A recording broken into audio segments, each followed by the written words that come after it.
When an empath breaks, you won't hear a sound. There is no shattered glass, no screaming match, and no dramatic exit that warns the world something is wrong. Instead, it is a silent, internal erosion that happens deep beneath a perfectly composed surface. For years, the empath operates like an emotional sponge, walking into rooms and soaking up the tension, the unspoken grief, and the hidden anxieties of everyone around them.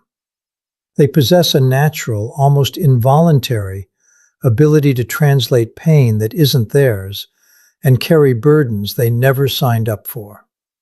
To the outside observer, this looks like incredible resilience. They are praised for being the rock in the family or the calm one in a crisis. But what looks like strength is actually a dangerous accumulation of self-sacrifice. This invisible weight stays manageable only because the empath is biologically and psychologically wired to forgive, to rationalize, and to understand. When someone treats them poorly, the empath doesn't lead with anger, they lead with curiosity. They ask themselves what trauma made that person act out, and in doing so, they talk themselves into staying in toxic environments far longer than they should. They convince themselves that their ability to sit with discomfort without flinching is a superpower. But every time they choose someone else's peace over their own, they're taking out a high-interest emotional loan. They're piling up a debt of ignored boundaries, and eventually, that debt always comes due. The true shift begins when the pattern finally becomes undeniable, moving from a subtle feeling of fatigue to a glaring reality of exploitation. It happens on a Tuesday morning or a quiet Friday night, when they realize that their generosity has simply become a baseline expectation for those around them. They give, and instead of gratitude, they receive a demand for more. They understand, and instead of being met halfway, they are met with further exploitation. The emotional bandwidth they once thought was infinite starts to narrow down to a thin, frayed wire. The conversations that used to feel like deep connections now feel like heavy, one-sided chores. Every interaction starts to feel transactional, a cycle of being drained without ever being refilled. In this final phase of the break, the empath experiences a terrifyingly new sensation. For their entire lives, they have been experts at feeling the world. But now, the signal has flipped. They stop feeling the room, and for the first time, they start feeling the crushing weight of their own existence. The composed version of them is still showing up to work, still nodding in conversation, and still performing the role of the listener, but internally, the lights have gone out. They are no longer a bridge between people, they are a fortress under siege. This is the moment they realize that being deeply understanding didn't protect them from being harmed. It actually gave people a roadmap on how to do it. The break is complete not when they lose their empathy, but when they lose the desire to use it on a world that hasn't earned it. When an empath reaches the state of overload, something fascinating and dangerous happens within their psychology. They transition from being an open book to becoming a locked vault. This is the moment where raw sensitivity evolves into tactical suppression. It is important to understand that the empath hasn't suddenly stopped feeling. They haven't turned into a robot or lost their ability to care. Instead, they have learned to contain their emotions because the external world has become too loud and too heavy to process in real time. This is a survival mechanism. Rather than expressing their hurt or shouting about their frustrations, they begin to analyze them with surgical precision. They take a giant step back from the front lines of their own lives. They become observers of their own pain, watching it from a distance rather than living inside of it. This detached state might look like maturity or getting over it to an outsider, but in reality, it is a state of extreme internal containment. This phase is not healing, it is compression. To visualize this, you have to think of the empath's mind as a high-pressure cooker. In the past, they would let off steam through small conversations, minor adjustments, or by simply shaking off the bad energy of others. But now, the valve is shut tight. Every single time they choose to stay silent instead of starting a confrontation, every time they minimize their own needs to keep the peace, and every moment they swallow a valid criticism of someone else's behavior, they are adding more pressure to the tank. They are storing these emotions in a place where no one can see them, but that doesn't mean the emotions have vanished. They are vibrating with intensity beneath the surface, waiting for the system to reach its absolute physical and mental capacity. The empath is essentially holding their breath, waiting for the moment when they can no longer contain the volume of what they've been forced to carry. The true breaking point for an empath is never a dramatic public scene or a theatrical meltdown. It is a quiet, devastating internal shift in perspective. It all comes down to a single, sharp change in the questions they ask themselves. For years, the empath's default question was, how can I understand them better? Or, what are they going through that makes them act this way? This question was a trap because it always placed the responsibility of the relationship on the empath's shoulders. But one day, the internal dialogue changes. The question becomes, why am I tolerating this? This is the most dangerous question a toxic person can ever hear from an empath. Once that question is asked, the illusion of the happy helper is shattered forever. The empath begins to look at their relationships not through the lens of potential and hope, but through the lens of cold, hard evidence. They see the imbalance, the way they have been overgiving and under-receiving. And once that truth is seen, it is impossible to unsee. This realization triggers what is known as an emotional recoil. It is a powerful, involuntary pulling back of their energy. The very same depth and intensity that allowed the empath to love someone with every fiber of their being is now redirected toward detaching from them. It is a total withdrawal. If they could love you at a level 10, they can now ignore you at a level 10. For those who used to benefit from the empath's warmth, this sudden shift feels cold, calculating, or even malicious. People will accuse the empath of being mean or acting different. But the empath isn't being mean. They are being honest for the first time in their lives. They are no longer willing to set themselves on fire to keep everyone else warm. This withdrawal is a desperate, necessary act of adaptation. They are pulling their energy back into themselves because they have finally realized that if they don't protect their own soul, no one else will. It is the ultimate act of survival. Once the internal breaking point is reached, the empath undergoes a transformation that is as quiet as it is deadly to the status quo. They don't hold a press conference, they don't send a long-winded breakup text, and they don't sit you down for a talk about how they've changed. They simply stop explaining themselves. For an empath, explaining used to be their primary language. They would spend hours over-articulating their feelings, clarifying their intentions, and softening their words, just to make sure no one felt attacked or confused. They were the ultimate bridge builders, constantly trying to fix misunderstandings before they even happened. They did this because they cared, but also because they wanted to be understood. They operated under the naive assumption that if they could just find the right words, the other person would finally get it and change.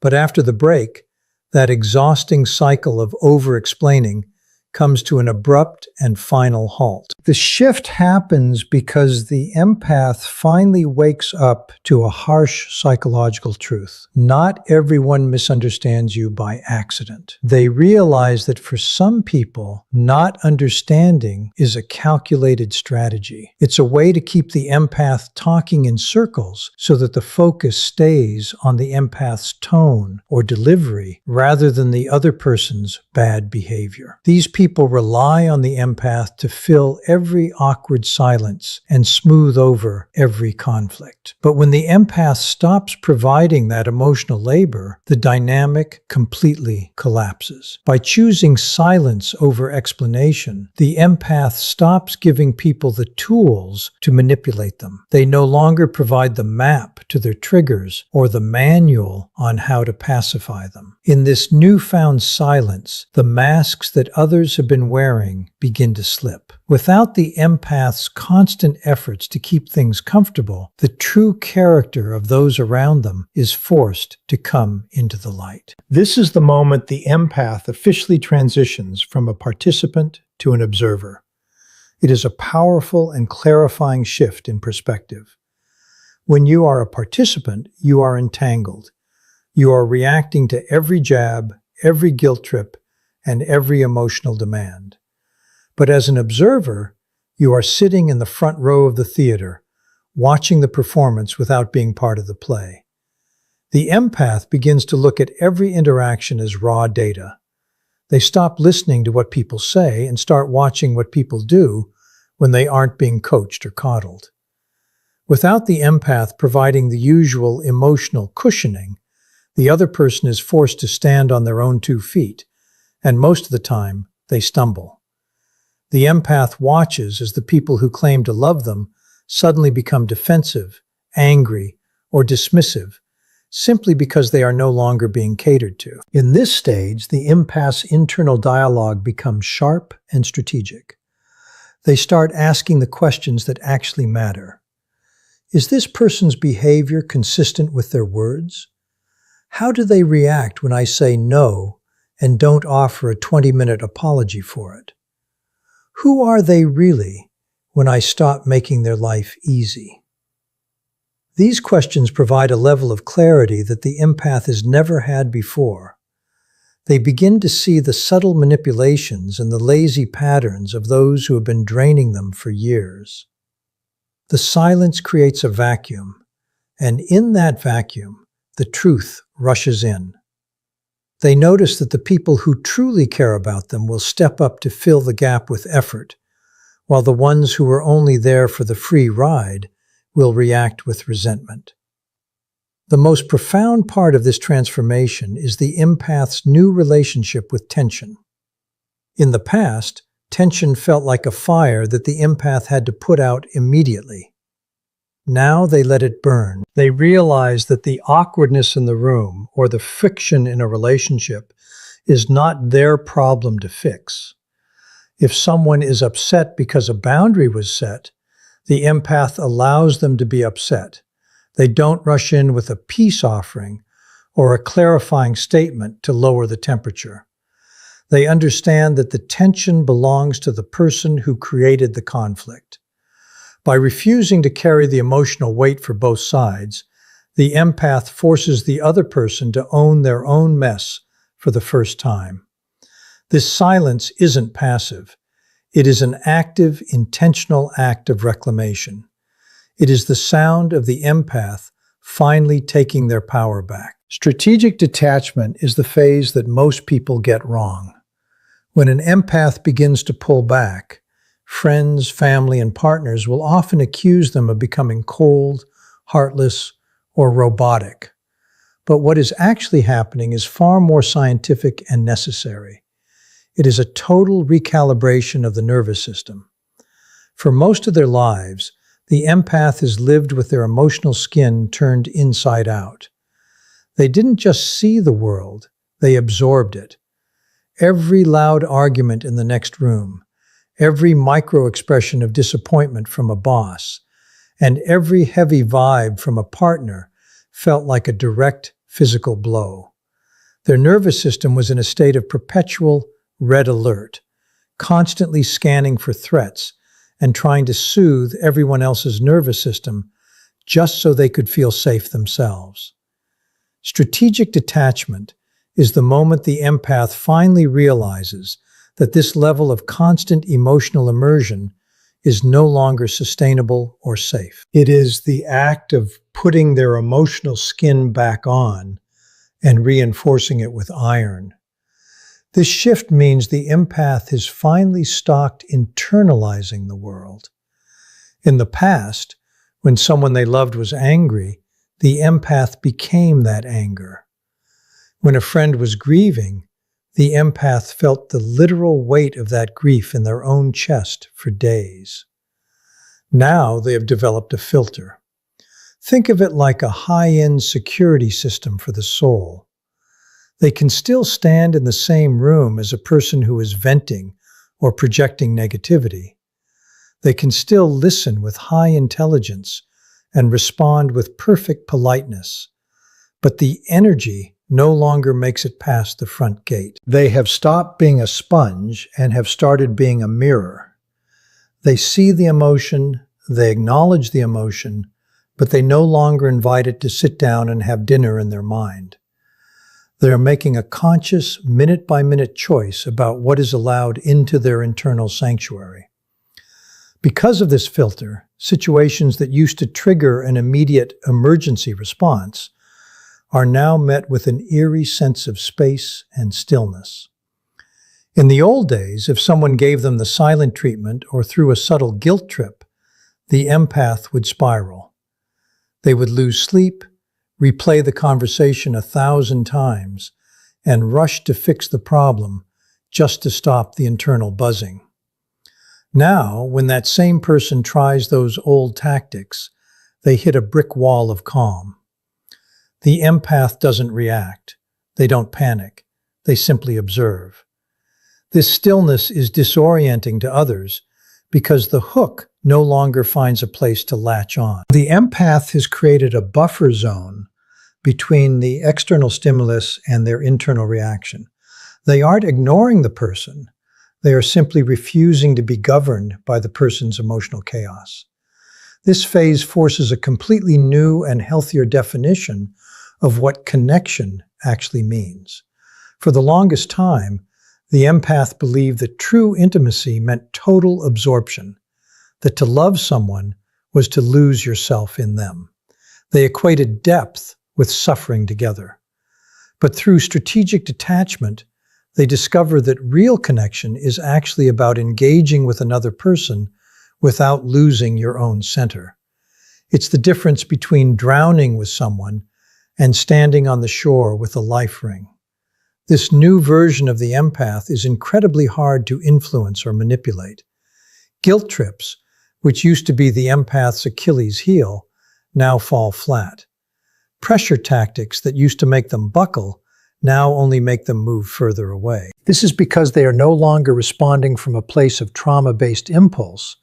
They are responding from a place of conscious choice. Ultimately, the most important lesson of this chapter is that the empath hasn't stopped feeling. They've just stopped being a victim of their feelings. They still have their massive heart and their incredible intuition, but they have finally learned the most vital survival skill: discernment.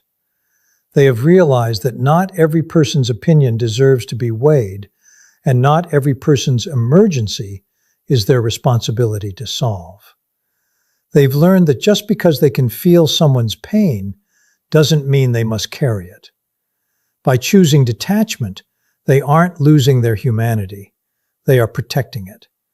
They are finally deciding that their peace of mind is a non-negotiable asset, and they are no longer willing to trade it away for the comfort of people who wouldn't do the same for them. In the final stage of this transformation, the empath's natural sensitivity undergoes a radical evolution, shifting from a burdensome curse into a high-definition precision tool. For most of their lives, their awareness was like a lighthouse spinning out of control, blindingly bright and scanning the horizon for anyone who might need saving. They would walk into a room and instinctively look for the person who felt left out, the partner who was simmering with quiet resentment, or the friend who was hiding a secret pain. Their focus was always outward, asking, "How can I fix this for them?"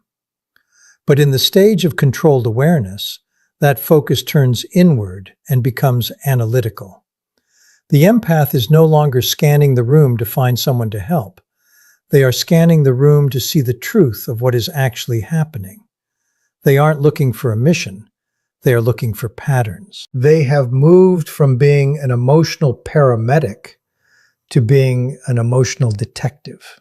This is the point where the term dark empath often enters the conversation, but it is frequently misunderstood. People associate the word dark with malice or evil, but in this context, it simply refers to the absence of the light of automatic compassion. The empath has reached a level of psychological maturity where they can understand a person's pain, recognize their insecurities, and see exactly why they are acting out, without feeling the slightest urge to comfort them. This detachment is a revelation. For the first time, the empath possesses the full picture of a person's character without the interference of their own kindness clouding their judgment. Understanding is no longer a free gift that they hand out to everyone they meet. It is a premium resource that is strictly allocated based on mutual respect and consistent behavior. They have realized that their insight is valuable, and they are no longer willing to waste it on people who only use it to stay stuck in their own toxic cycles. This heightened awareness is a double-edged sword that can be used in two very different ways, depending on the situation. On one hand, it serves as an impenetrable shield for protection. Because they understand human insecurities and behavioral patterns so deeply, they can see a manipulation tactic coming from a mile away. They can spot the love bombing, the subtle guilt tripping, and the gaslighting before the other person even realizes they're doing it. On the other hand, this same awareness can be used as a lever for influence. When you truly understand what drives a person, what they fear, what they crave, and where they are weak, you gain a quiet, staggering power over the dynamic. The empath knows exactly which words will de-escalate a situation and exactly which silence will force the truth out of someone. They understand the timing of an interaction better than anyone else in the room. They know when to engage, when to withhold, and exactly when to walk away to achieve the most stable outcome for themselves. The true genius of this stage is that the empath now operates entirely within the space between a stimulus and their response. In the past, if someone insulted them, they reacted immediately with hurt or an explanation. Now they receive the stimulus, the insult, and they pause. In that pause, they analyze the person's intent. They see the insecurity that drove the insult. They evaluate the person's value in their life. And then they choose the most effective response. Sometimes that response is a sharp truth, and sometimes the most powerful response is absolutely nothing at all. This is the definition of emotional sovereignty. They are no longer a victim of their environment. They are the architect of their interactions. They have integrated their vast emotional intelligence with a cold, clear discernment, creating a version of themselves that is balanced, intentional, and most importantly, unshakable. They are no longer just people who feel deeply. They are people who see clearly and act accordingly. The final stage of this journey is marked by the death of naivety. For years, the empath operated on the beautiful but dangerous belief that everyone possessed a heart just like theirs. They lived by the rule that if they just showed enough kindness, patience, and understanding, they could heal the people around them. But through the fire of the invisible break, that illusion has been burned away. The empath is no longer a person who ignores red flags for the sake of maintaining a fake sense of harmony. They have realized that keeping the peace at the expense of their own soul is not an act of love. It is an act of self-betrayal. They finally understand that empathy without boundaries isn't a spiritual gift. It is a form of self-abandonment. By constantly making excuses for others, they were essentially teaching people how to mistreat them. That cycle is now permanently closed. In this new state of being, the empath's kindness has undergone a radical structural change. It is no longer a leaky faucet that drips for anyone who happens to be standing nearby. It is now a deliberate, controlled resource. Their heart is still as deep and capable as it ever was, but it is now protected by a sophisticated gatekeeping system. Kindness is no longer a default setting that they offer to avoid conflict. It is something that is offered where it is earned and withheld where it is exploited. They have learned the power of the word no, and they deliver it without the need for a 3-page apology. This isn't about becoming mean or jaded. It's about becoming a person of high standards.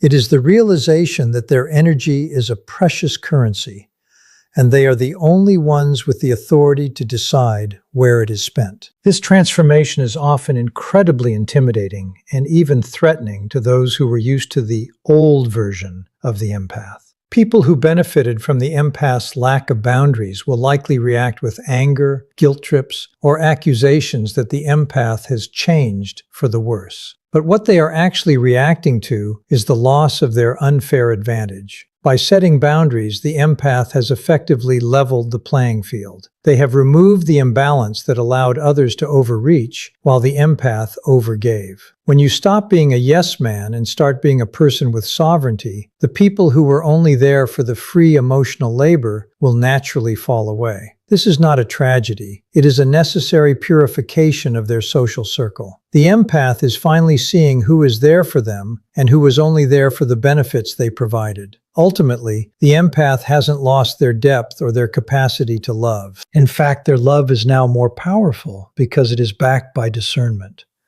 They have integrated their soft heart with a sharp mind, creating a grounded and formidable presence. They no longer drift through life reacting to the emotional whims of others. They move through life with intention. They see the patterns of human behavior with a clarity that borders on a superpower.